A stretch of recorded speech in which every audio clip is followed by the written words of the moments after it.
دوستوں اور بزرگوں، اللہ تبارک و تعالیٰ سے یہ دعا ہے، اللہ تعالیٰ مجھے سچ کہنے کی اور آپ کو سچ سننے کی توفیق عطا فرمائے۔ اس کے بعد مجھے اور تمام مسلمانوں کو اس پر عمل کرنے کی توفیق عطا فرمائے، اور اس مہینے کے صدقے سے اللہ تعالیٰ تمام مسلمانوں کو جمعے کی نماز پڑھنے کی توفیق عطا فرمائے۔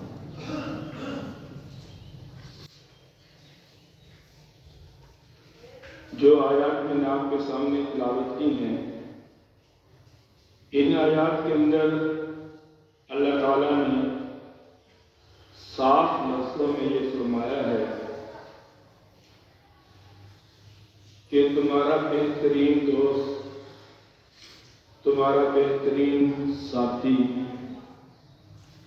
تمہارا مددگار، تمہیں سکون دینے والا،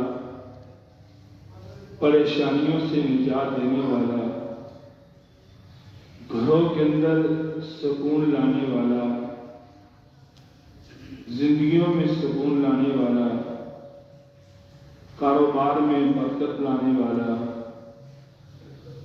مصیبتوں سے نجات دینے والا، آپس میں محبت لانے والا، اچھے اخلاق لانے والا، زندگی میں تقوی لانے والا، جھوٹ سے بچانے والا، زنا سے بچانے والا، بے حیائی سے بچانے والا، سود سے بچانے والا، غیبت سے بچانے والا، رشتہ داروں کے ساتھ اچھا سلوک کرنے والا، قبر کے اندر قبر کے اندھیرے کو روشنی میں تبدیل کرنے والا، قبر کے کیڑے مکوڑوں سے نجات دینے والا، میدان محشر میں روشنی دینے والا، اندھیروں کو نور میں تبدیل کر دینے والا، تمہارے لیے جنت کے دروازے کھلوانے والا، اللہ کی عدالت میں لڑنے والا، جنت میں جا کر تمہارا مقام بنانے والا، اگر کوئی ہے تو وہ اللہ کا قرآن ہے۔ سب لوگ انسان کا ساتھ چھوڑ دیتے ہیں، بہترین دوست اللہ کا قرآن ہے۔ یہاں دوستی انسان کی مطلب کی ہوتی ہے،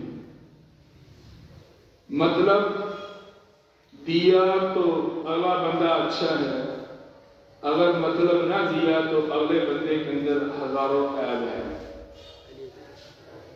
قرض مانگا، قرض دینے والے نے قرض دے دیا تو کہتے ہیں بندہ بڑا اچھا ہے، اگر اس نے قرض نہ دیا یہ ڈرتے ہوئے کہ اس نے واپس نہیں کرنے تو کہہ دیتے ہیں کہ اس جیسا شوم دنیا میں ہم نے نہیں دیکھا۔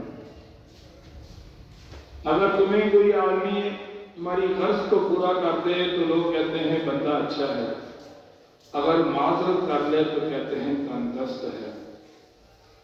بھائی بھائیوں کا رشتہ مضبوط ہوتا ہے، لیکن جب جائیداد کا معاملہ آتا ہے تو وہ بھی لڑ پڑتے ہیں۔ بہن بھائیوں کے رشتے بڑے پیارے اور مضبوط ہوتے ہیں، لیکن جب تھوڑی سی دنیا درمیان میں آتی ہے تو بہن بھائی ایک دوسرے سے دور ہو جاتے ہیں۔ ماں باپ اور اولاد کا رشتہ بڑا مضبوط ہوتا ہے، لیکن اگر ماں باپ تھوڑی سی یعنی بچے کی تابعداری نہ کرے تو ماں باپ سے بچہ علیحدہ ہو جاتا ہے۔ میاں بیوی کا رشتہ بڑا مضبوط ہوتا ہے، لیکن اگر خامن کے حالات برے آ جائیں تو بیوی چھوڑ کر چلی جاتی ہے، کوئی نیک بیوی ساتھ رہتی ہے، کوئی چھوڑ بھی چلی جاتی ہے۔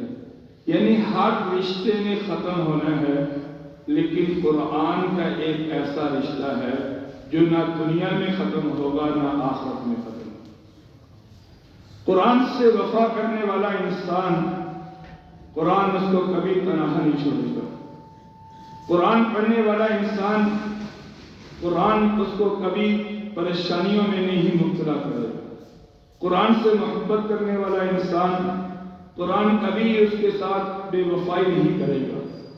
اور اسی طرح سے جو انسان قرآن پاک سے محبت کرتا ہے، پیار کرتا ہے، اللہ تعالیٰ اس کے لیے دنیا بھی بناتے ہیں اور آخرت بھی بناتے ہیں۔ میرے بھائیو، یہ کتاب ایک ایسی کتاب ہے جس کی نسبت اس کے ساتھ ہوئی اس کو مقام ملا، جس کی نسبت۔ دیکھو رمضان المبارک کو یہ مقام کیوں ملا؟ کیونکہ رمضان کے اندر قرآن اترا، اس وجہ سے رمضان کو یہ مقام ملا۔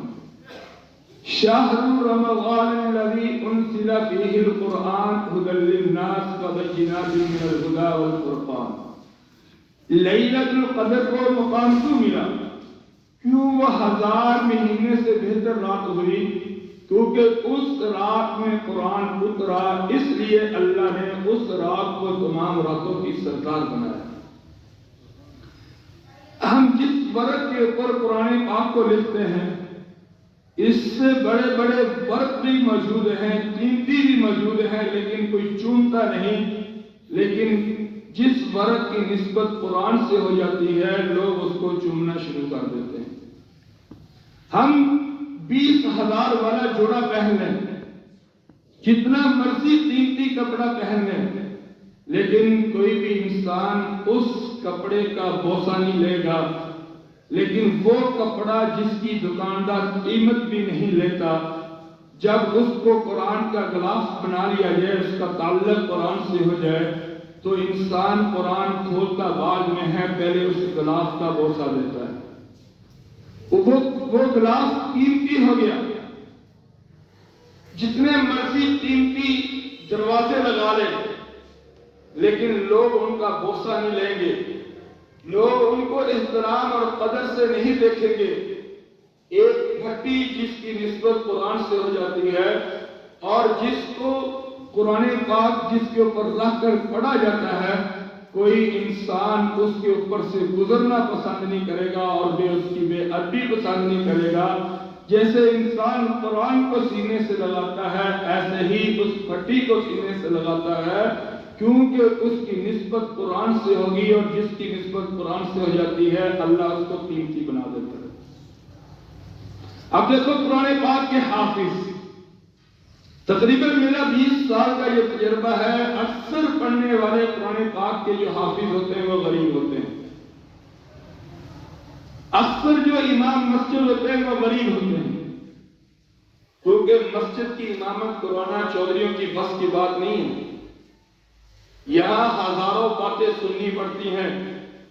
کوئی 50 روپے اگر خدمت کر جائے تو 5 دن تک وہ ایسی ایسی باتیں سناتا ہے، انسان سوچ نہیں سکتا۔ اور اگر کوئی چودھری امام مسجد ہوگا تو دوسرے دن لڑائی ہو جائے گی، تیرے گھروں میں آٹا کھانا جا کے تمہیں گلا سنائیں گے۔ تم پورے پاکستان کی مسجدوں کو تلاش کر لو، تمہیں اکثر ضرورت مند امام ملیں گے، اکثر غریب ملیں گے۔ اگر کوئی 1000 میں سے 10 اگر کوئی امام مسجد بڑے بھی ہوئے تو ایک علیحدہ ہے، لیکن وہ پابندی سے مسجدوں میں نمازیں نہیں پڑھاتے ہوں گے، وہ جمعے پڑھا کر اپنا بس چلے جاتے ہوں گے۔ لیکن امام مسجد جو ہوں گے، جو قرآن کے قاری ہوں گے، وہ اکثر غریب ہوں گے۔ لیکن اللہ نے ان کی نسبت جب قرآن سے کر دی، لوگ ان کا ادب بھی کرتے ہیں، ان کا احترام بھی کرتے ہیں، اور ان سے پیار بھی کرتے ہیں، اور ان سے محبت بھی کرتے ہیں۔ اگر کوئی امام مسجد کی بے قدری ہوتی ہے تو وہ اس کی اپنی غلطیوں سے ہوتی ہے، لیکن اگر امام مسجد باعمل ہے اور اپنے علم پہ عمل کرنے والا ہے، لوگ اس کو دیکھنا اپنی عبادت سمجھتے ہیں، لوگ اس کو دیکھنا اپنی سعادت سمجھتے ہیں، اور لوگ اس کے ساتھ نسبت کرنے کو اپنی نجات سمجھتے ہیں۔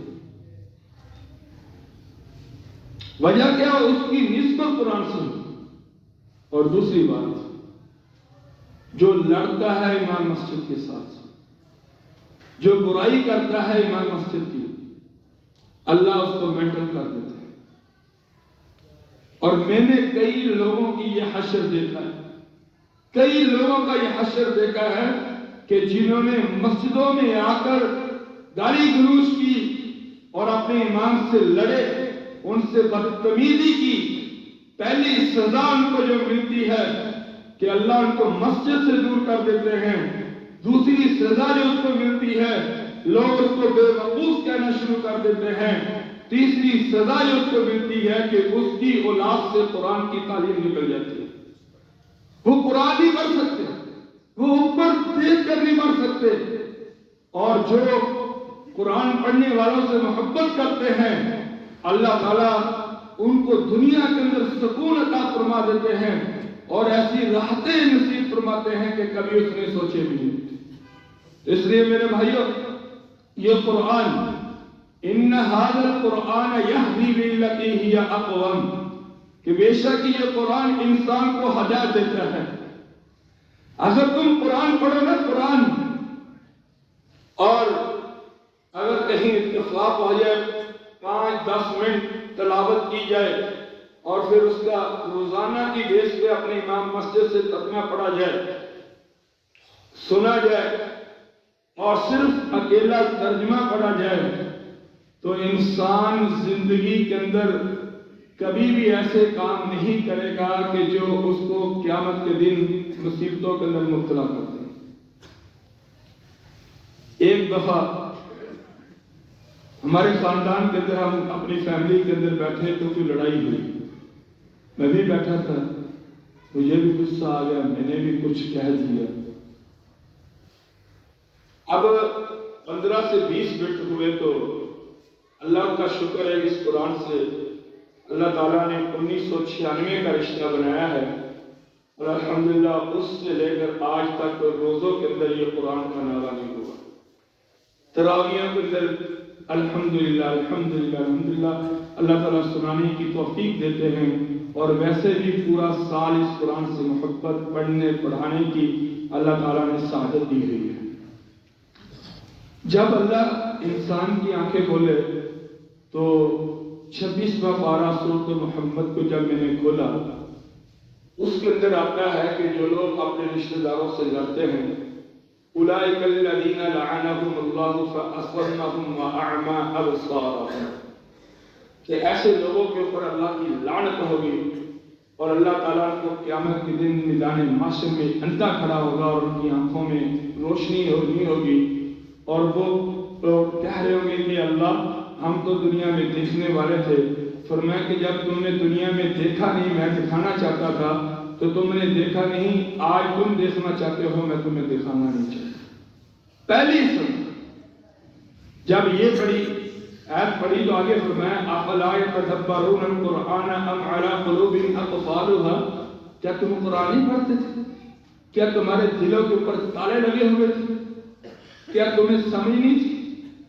تم نے قرآن کو پس پشت ڈالا، تم نے لالچ کو آگے رکھا، تم نے حرص کو آگے رکھا، تم نے دنیا کو آگے رکھا، تم نے مال کو آگے رکھا۔ آج میرے پاس تمہیں دینے کے لیے کچھ بھی نہیں ہے۔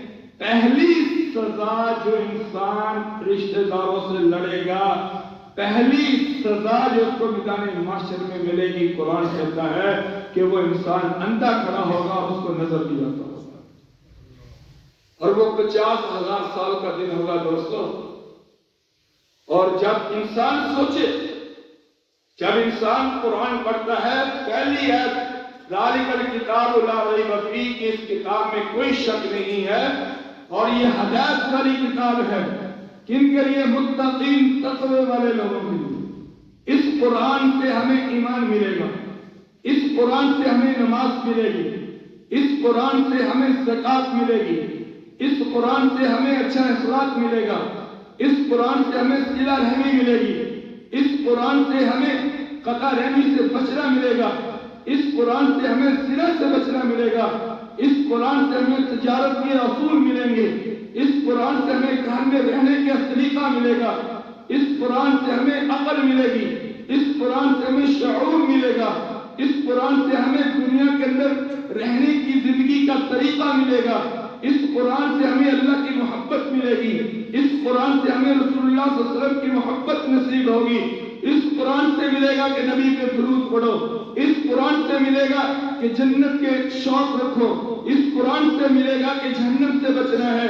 یہ قرآن بتاتا ہے کہ جنت کیسی جگہ ہے، یہ قرآن بتاتا ہے جہنم کیسی جگہ ہے، یہ قرآن بتاتا ہے کہ بھائی کا کیا مقام ہے، یہ قرآن بتاتا ہے کہ ماں باپ کا کیا مقام ہے، یہ قرآن بتاتا ہے کہ یتیم کا مال نہیں کھانا۔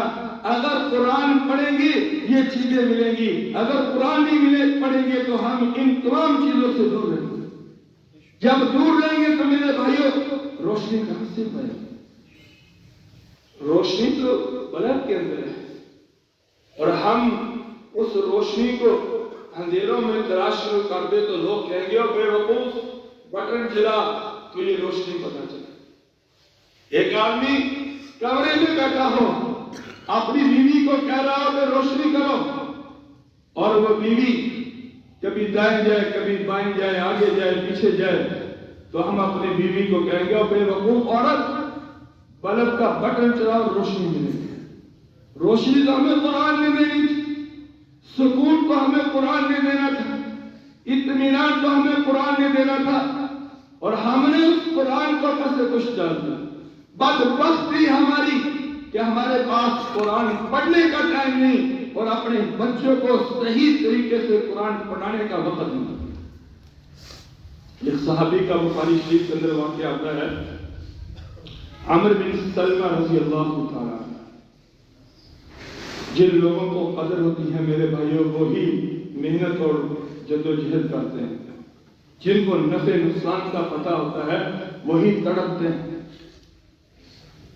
اب دیکھو نا چھوٹے بچے ہیں، جب دکان میں آتے ہیں تو کبھی کوئی چیز گرائیں کبھی کوئی چیز گرائیں کبھی کوئی چیز گرائیں، تو باپ نے بڑی محنت سے دکان کو بنایا ہوتا ہے، وہ ڈانٹتا ہے کہتا ہے بیٹا نہ نقصان کرو، بڑی مشکل سے یہ چیزیں میں نے بنائی ہیں، بلکہ ان کا ہاتھ بھی پکڑ لے گا۔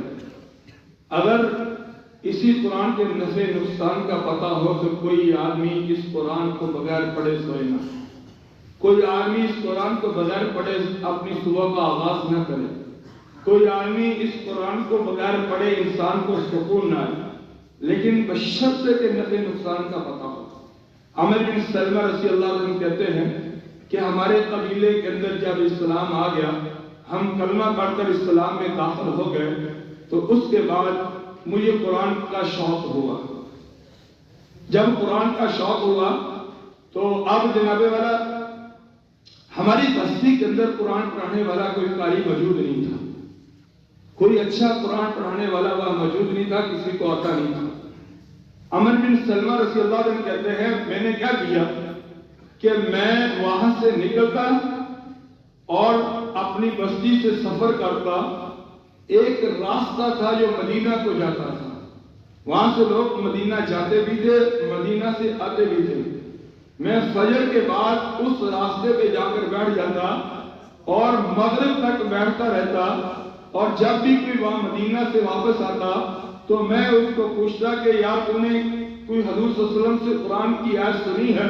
وہ کہتے ہاں قرآن سنی ہے، وہ مجھے سنا دیتے میں یاد کر لیتا، سارا دن میں اسی طرح قرآن کو سیکھتا، اور جب ہماری بستی کے اندر مسجد بنی اور مسجد بننے کے بعد جب امام بنانے کا فیصلہ آیا اور کہا کہ سب سے زیادہ جس کو قرآن آتا ہے وہ امام بنے گا، تو کہا کہ بستی میں اس وقت سب سے زیادہ مجھے قرآن آتا ہے۔ اور سیکھا کیسے؟ صبح سے لے کر شام تک ایک راستے میں دھوپ میں گرمی میں بیٹھ کر آنے والوں سے ملتے سماج کر کے ایک ایک آیت ہر آدمی سے سیکھ کر قرآن کو یاد کیا، اور پھر مسجد کے امام بنے۔ اور اس وقت جو مسجد کا امام ہوتا تھا صحابہ کی نظر میں وہ سب سے معتبر شخص ہوتا تھا اور سب سے خوش نصیب انسان ہوتا تھا۔ ہمارے پاس تو کبھی بچہ آ جائے نا، اب یہاں بچوں کو پڑھانے کا موقع ملا ہے، تقریباً 100 کے قریب بچے ہیں الحمدللہ جن کے ساتھ ہمارا آمنا سامنا ہے، 3 دفعہ قرآن پڑھے ہیں اور ان کو اوپر دیکھ کے پڑھنا نہیں آتا۔ پوچھا جاتا ہے کہ بیٹا آپ نے ناظرہ قرآن کہاں سے پڑھا؟ فلانی باجی سے پڑھا جی، فلانی اماں سے پڑھا جی، فلانی نانی سے پڑھا، فلانی دادی سے پڑھا۔ کیا سکول بھی نانی دادی پڑھاتے ہیں؟ کہ یار ایک آدمی 3 دفعہ قرآن پڑھ لے اور اس کو سورۃ الناس پڑھنی نہ آئے، سورۃ الاخلاص پڑھنی نہ آئے، سورۃ النصر پڑھنی نہ آئے، 30واں پارہ نہ پڑھنا آئے تو افسوس ہی کیا جا سکتا اور کیا کیا جا سکتا۔ وجہ کیا؟ ماں باپ کو شوق نہیں کہ اس قرآن کو، آپ صلی اللہ علیہ وسلم کی حدیث ہے زیّنوا القرآن بالصوت، تو قرآن کو خوبصورت کر کے پڑھو، قرآن کو ایک اچھے لہجے میں پڑھنے کی کوشش تو کرو نا۔ ہم بڑے شوق سے کہہ دیتے ہیں یار ہماری زبان کون سا عربی ہے، مجھے بتاؤ ہم نے اچھا پڑھنے کی کوشش کتنی کی، مجھے بتاؤ ہم نے کتنی محنت کرتے ہیں، کتنی جدوجہد کرتے ہیں، کتنے پروفیشنل قاری کے پاس جا کر پڑھنے کی کوشش کرتے ہیں کہ جس کا اپنا لہجہ اچھا ہو، اپنی تجوید اچھی ہو، اپنا اس کے اندر شوق ہو قرآن پڑھنے کا، اور ہم خود پڑھیں، اپنے بچوں سے پڑھائیں، بچوں کو پڑھائیں۔ ہم روزانہ کی بنیاد پر اپنے بچوں کا سکول فرق دیکھتے ہیں۔ میں یہ نہیں کہتا کہ یہ گناہ ہے، میں کہتا ہوں کہ دیکھو لیکن اپنے بچوں سے قرآن بھی سنو کہ وہ جس کے پاس جا کر پڑھتے ہیں کہ ان کے پاس سے کچھ آتا بھی ہے ان کو۔ اور دوسرا سب سے بڑا ہے، ہم بڑے شوق سے قرآن کے حافظ بناتے ہیں اپنے بچوں کو، بڑے شوق سے قرآن کے حافظ بناتے ہیں، لیکن بدبختی یہ ہوتی ہے کہ وہ بچہ قرآن کا حافظ بن کر ہم اس کو ایسی زندگی میں رہتے ہیں کہ قرآن کا استاد اس کے ساتھ دور سے بھی تعلق نہیں ہے۔ وجہ جب ہم نے نہیں پڑھنا ہمارے بچوں نے کیا پڑھنا؟ میرے الحمدللہ ایک بیٹا قرآن کا حافظ، وہ سناتا بھی ہے سنتا بھی ہے، دوسرے بیٹے کے 19 پارے ہوتے، وہ کھڑے ہو کر وہاں سنتا ہے کہ ابو کی کتنی غلطی آ گیا، اور میں نے اس کو رات کہا کہ بیٹا سن تو یہ پتا چلے قرآن کیسے پڑھا جاتا ہے، ریاض کیسے کیا جاتا ہے، تمہیں پتا چلے کہ قرآن سے محبت کیسے ہوتی ہے۔ قرآن پاک میرے بھائیوں تمہارے کاموں میں برکت ڈالے گا۔ حضور صلی اللہ علیہ وسلم کی حدیث ہے، فرمایا کہ جو آدمی فجر کی نماز کے بعد یاسین پڑھتا ہے اللہ ساری دن کی مصیبتوں سے اس کو نجات دے دیتے ہیں۔ تعلیم دو اپنے بچوں کو کہ جب دکان کھولو کہ بیٹا پہلے قرآن پڑھو، موبائل پہ نہیں، موبائل سے کھول کر خود پڑھو، یا قرآن پاک کا نسخہ قرآن پاک تمہاری دکان میں ہو، اٹھاؤ اور اس کو پڑھو۔ 5 منٹ یاسین کے پڑھنے پہ لگیں گے اور سارے دن کی مصیبتوں سے اللہ تعالیٰ تمہاری نجات دے دے گا۔ اور یہ حدیث ہے، مشکاۃ شریف کی حدیث ہے یہ۔ اور فرمایا کہ جو آدمی زور کے بعد سورۃ الفتح پڑھتا ہے، فرمایا کہ اللہ اس کو اس وقت تک موت نہیں دے گا جب تک کہ وہ مدینہ اور مکہ کی زیارت نہیں کرے گا، اس کو اس وقت تک موت نہیں ملے گی۔ اور اسی طرح سے فرمایا کہ جو آدمی مغرب کے بعد سورۃ الواقعہ پڑھتا ہے، ہم تو مانتے ہیں فلانے میرے گھر میں یہ نہیں ہے، فلانے یہ نہیں ہے، فلانے یہ نہیں ہے، میں تو کہتا ہوں کہ عملی طور پر اپنے آپ کو ایسا بنا لو کہ اپنے رب سے اپنی باتیں منواؤ۔ ہمارے ہاں یہ ایک اللہ کا ولی آیا، میں نے اس کو کہا کہ یار مجھے تعویذ لکھ دو، میرے بچے بیمار رہتے ہیں۔ میرے دوستوں کو مجھے ایک بات کہتے کہ اللہ کی قسم،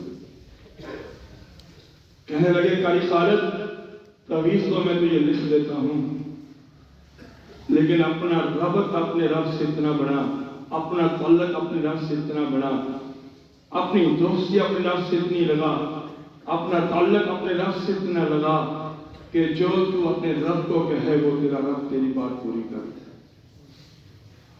یہ ہم کوشش تو کریں نا یار، میں بھی انسان ہوں، تم بھی انسان ہو، کوشش تو کریں عملی طور پر کہہ کر، دعائیں کر کے، اللہ کے سامنے رو کر۔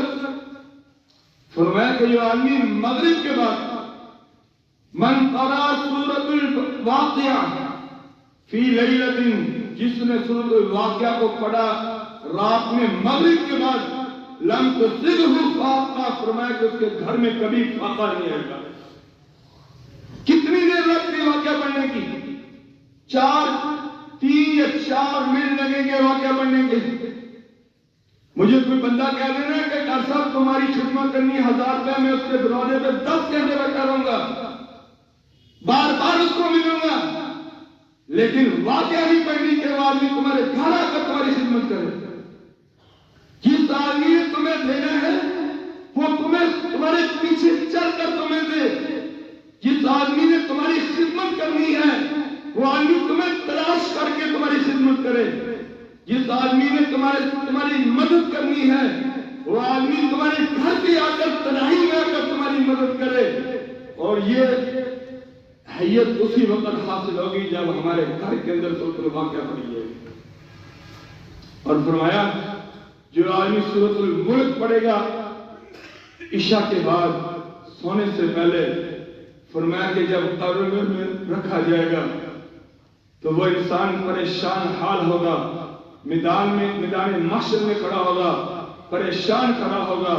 تو یہ صورت خوبصورت جسم کے اندر اس کے پاس آئے گی اور کہے گی تو پریشان نہ ہو، تجھے کوئی تکلیف چھو بھی نہیں سکتی.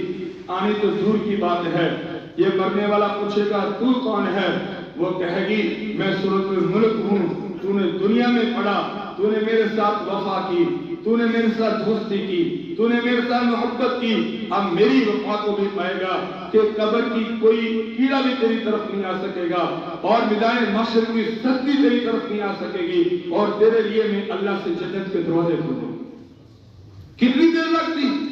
2 منٹ 3 منٹ. میرے دوستو، اپنی دوستی اپنی محبت قرآن سے لگاؤ. اللہ ہماری دنیا بھی بنا دے گا، آخرت بھی بنا دے گا. ایک واقعہ پڑا، ایک صحابی حضرت حذیفہ سامی رضی اللہ تعالیٰ عنہ جنگ یرموک کے اندر جب یہ گئے تو یہ روم کا بادشاہ جو تھا اس نے اس کو گرفتار کر لیا.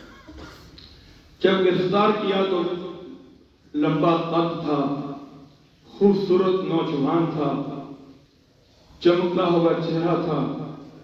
بادشاہ نے پکڑ کر جب اس کے چہرے پہ نظر ڈالی تو بادشاہ کے دل میں اس کی محبت آ گئی.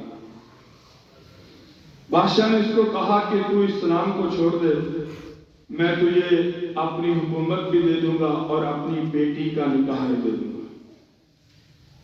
شرط کیا رکھی کہ تو کلمہ چھوڑ دے، کلمہ.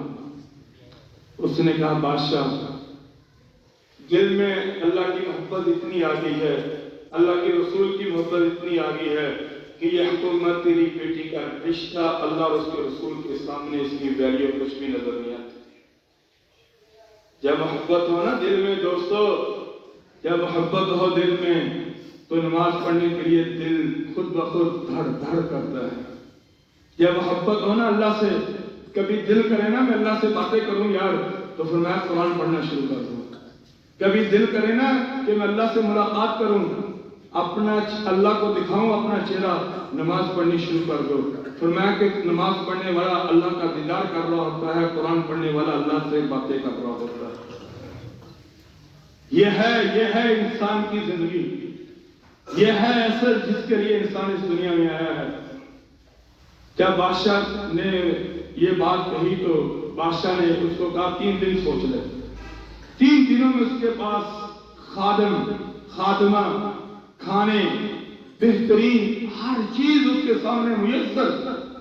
3 دن کے بعد بادشاہ کے پاس جب لایا گیا تو کہا کہ پہلے سے زیادہ ایمان مضبوط ہو گیا ہے، اب تو یقین ہو گیا کہ میں اللہ اس کے رسول کو نہیں چھوڑ سکتا جس نے تجھ جیسے سے میری خدمت کروا دی. قرآن پڑھ کے تو دیکھو یار، قرآن سے محبت کر کے تو دیکھو. میں حافظوں کو کہتا ہوں اللہ کی قسم قرآن سے دوستی لگاؤ، دنیا تم سے محبت کرنا شروع کر دے. لوگ تمہاری زیارت کریں گے، لوگ تمہارے کام آئیں گے، لوگ تمہاری پریشانیوں میں تمہارے سامنے کھڑے ہوں گے، بشرطے کہ اس سے دوستی لگاؤ، اس سے محبت لگاؤ. تو بادشاہ کو غصہ آیا. اگلی بات جو سنانے کی ہے، بادشاہ نے کہا کہ اب اس کو قید میں ڈال دو، 15 دن تک اس کو کچھ بھی نہیں دینا، نہ کھانے کے لیے نہ پینے کے لیے کچھ بھی نہیں. اس کو ایک کمرے میں بند کر دو، یہ کل سڑ جائے گا اور مر جائے گا. ڈال دیا. 15 دن کے بعد جب دروازہ کھولا گیا تو وہ آدمی قرآن پڑھ رہا ہے. الف لام میم ذالک الکتاب لا ریب فیہ ھدی للمتقین الذین یؤمنون بالغیب. قرآن کی تلاوت کیا جا رہا ہے، جسم میں نور ہے، کپڑے خوبصورت ہیں اور کمرے کے اندر سے خوشبوئیں آ رہی ہیں. بادشاہ بڑا پریشان ہوا. لایا گیا وہاں، پوچھا گیا کہ کیا وجہ تھی کہ تو 15 دن کیسے زندہ رہا؟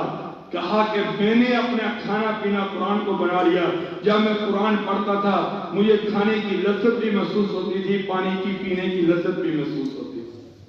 15 دن تک میں نے قرآن کا ناغہ نہیں کیا، 15 دن تک میں قرآن پڑھتا رہا، قرآن نے مجھے تنہائی محسوس نہیں ہونے دی، قرآن نے مجھے بھوک محسوس نہیں ہونے دی، قرآن نے مجھے پیاس محسوس نہیں ہونے دی، قرآن نے مجھے رشتہ داروں کی محبت محسوس نہیں ہونے دی، قرآن نے مجھے جو کمرے کے اندر قید تھی وہ محسوس نہیں ہونے دی، بلکہ میں کمرے میں بند اور میں مزے کی زندگی گزار رہا تھا۔ اب بادشاہ کو غصہ آیا اور کہا کہ تیل گرم کرو ایک کڑھائی کے اندر اور اس کے اندر اس کو ڈالو، اور تیل کو گرم کیا گیا، کڑھائی کے اندر جلایا گیا، تیل جب جوش مارنے لگا اس صحابی کو پکڑ کر اس کڑھائی میں ڈال دیا گیا، اور وہ صحابی قرآن پاک پڑھ رہا ہے، قل هو اللہ احد اللہ الصمد لم یلد ولم یولد ولم یکن له کفوا احد قل اعوذ برب الفلق من شر ما خلق۔